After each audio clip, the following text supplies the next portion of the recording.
This video is brought to you by True Tales of Buried Treasure, the largest collection of old treasure magazines in the West. On our website, you can search for individual treasure stories by region, or buy our original magazines themselves. To pay us a visit, please click on the link in the description. Enjoy. Mexico's vast and largely unexplored mountain highlands have attracted treasure hunters since 1519, when the bearded conquistador Hernán Cortés stormed the halls of Montezuma. No other country in the Western Hemisphere matches Mexico in treasure lore, even if the actual riches remain elusive. For fortune seekers, the allure is irresistible, and I know this firsthand. For the past 11 years, I've spent half of each year in Mexico, searching, researching, and often just cursing my luck. I've come across secret maps that supposedly lead to lost mines, Aztec burial sites, Mayan temples, buccaneers' buried loot, and other get-rich-quick schemes. What have my efforts yielded?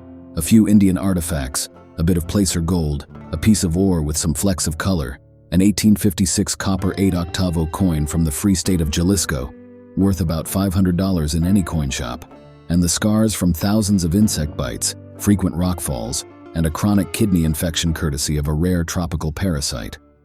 My travels have taken me from the arid wastes of Baja California to the jungles of Nayarit, the flat lowlands of Yucatan, the rainforests of Quintana Roo, and the parched mountains of Sonora. I've journeyed by burro, jeep, horseback, foot, and even piggyback. My guides have included Yaquis, Seris, Pai, Mayans, Huicholes, Coras, and various locals of dubious honesty and questionable navigation skills. I've learned to swear in 6 indigenous dialects, cook wood-boring grubs, get water from a barrel cactus, repair a hurash, eat a snake, throw a shaman's curse, and dance the Cora dance of the dying turtle.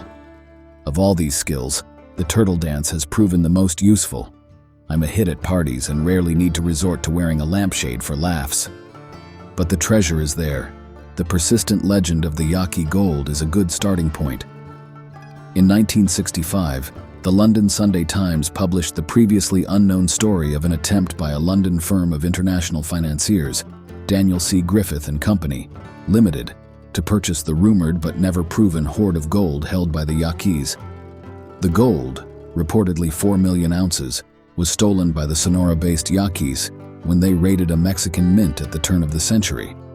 The emissaries of the London firm journeyed to Mexico, but after a series of frustrating delays and double dealings, they returned to England convinced that it would be impossible to buy the $140 million cash legally. They hinted darkly that some of the gold had been secretly flown to a South American buyer, and they, as representatives of a reputable gold buyer, would have no part in such shenanigans. Further evidence of the treasure's existence comes from the border towns in Arizona, New Mexico, and Texas. In 1924, the Yaquis were involved in some conflict with the Mexican government and purchased a large quantity of arms in the border cities, paying in pure gold. These and similar stories have cost more than one treasure seeker his life. The Yaqui country, barren and mountainous, is as inhospitable as the Yaqui people themselves. Their villages, scattered throughout the backcountry along the Rio Yaqui and Rio Papigochic in Sonora, remain much as they were hundreds of years ago, hostile. Admittedly, I have known men who have crossed Yaqui land without problems, but I also know of 2 amateur prospectors who now wear their hair parted in several places after being ambushed by unknown assailants. The Mexican government maintains a rather loose rein on these Indians, and what happens in the boonies doesn't much interest them. The Tarahumara Indians are another intriguing aspect of this story.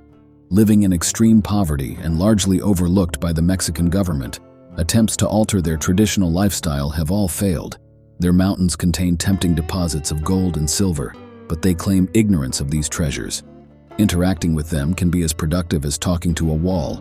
At least the wall echoes back, while the Tarahumara respond with complete silence. For many North Americans, the stereotypical image of Native Americans as artisans and extras in cowboy movies still lingers. However, this stereotype is far from reality, especially regarding the indigenous peoples of Mexico. Some are so remote they metaphorically have to pump sunlight to their villages. For example, the Tarahumara clashed with the Federales over human sacrifices, not in 1866, but in 1966. In the highlands of Nayarit and Zacatecas, the Huichol and Cora Indians guard the secrets of known gold deposits. These culturally unassimilated groups, identified by social workers for their resistance to modern life, still wear their beautifully embroidered costumes and elaborate feathered hats daily. Though gentle and non-hostile, they are nearly impossible to negotiate with. Their ancient religion teaches them they are God's chosen people, making them reluctant to interact with outsiders, whether Mexican or gringo. Their long-standing resentment over their subjugation by the conquistadors means they view outsiders with suspicion, as if they were Cortés himself. If this hasn't discouraged you, there's more. Treasure hunting in Mexico is incredibly frustrating. Much of the backcountry is accessible only by burro or on foot. If all this hasn't dissuaded you from quitting your job and heading south, you might start your preliminary explorations in Sonora. Bordering Arizona, Sonora is one of Mexico's largest states and a known producer of gold and silver. Sonora, meaning sound in Spanish, is an arid, desert, and mountainous state where water is often more valuable than gold. It is bleak but beautiful in a harsh, rugged way. The Sierra Madres begin here, and aside from being the setting for a great movie, these lofty peaks are ore producers. The highlands of the Sierra Madres are covered in pine trees and are very cold even during the Mexican summer. Transportation is the biggest challenge, as there are virtually no roads through this rugged backland, so most travel will be by horse, burro, or on foot. Baja California also has gold, and could become one of Mexico's richest gold-producing areas once transportation facilities are constructed. For the individual prospector, it is a tough area due to the lack of water. I dry placered a canyon area near Calmajue and barely covered expenses. To get into the canyon, I had to have a Guaymas shrimp boat drop me off with a 50-gallon barrel of water on the beach. Leaving the water barrel on the beach, I walked the level sand wash of the canyon bottom. During a 3-mile trek, I encountered 13 rattlesnakes, and who knows how many more were there that I didn't see. Fortunately, none of the slinky types were interested in me or my smelly sleeping bag, so I managed to tough it out for a week or two, though sleep was fitful. In the course of prospecting in Mexico, you're likely to encounter Indian artifacts. The country is saturated with them, ranging from crudely flaked stone instruments to exquisitely wrought figurines of every imaginable material. The middle and southern states of Nayarit, Jalisco, Oaxaca, and the Yucatan Peninsula are especially rich in these treasures. However, by Mexican federal law, searching for or possessing these artifacts without special permission from the government is prohibited. Some friends of mine have made good money smuggling pre-Columbian artifacts across the border.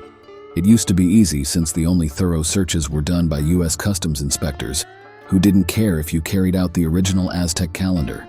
They focused on drugs and booze. Now, to the dismay of my smuggling friends, the United States and Mexico have signed a reciprocal agreement, meaning U.S. Customs will confiscate your artifacts and return them to the Mexicans. If you're unlucky, they might turn you over as well, and you could end up in a Mexican federal prison, a place that is far from pretty, and from what I've heard, much more intense than Disneyland. For the experienced prospector, Mexico is a treasure trove of minerals beyond just gold and silver. Thanks for watching. If you'd like to read the original article or purchase the magazine from which it was taken, please check out our website, truetalesofburiedtreasure.com.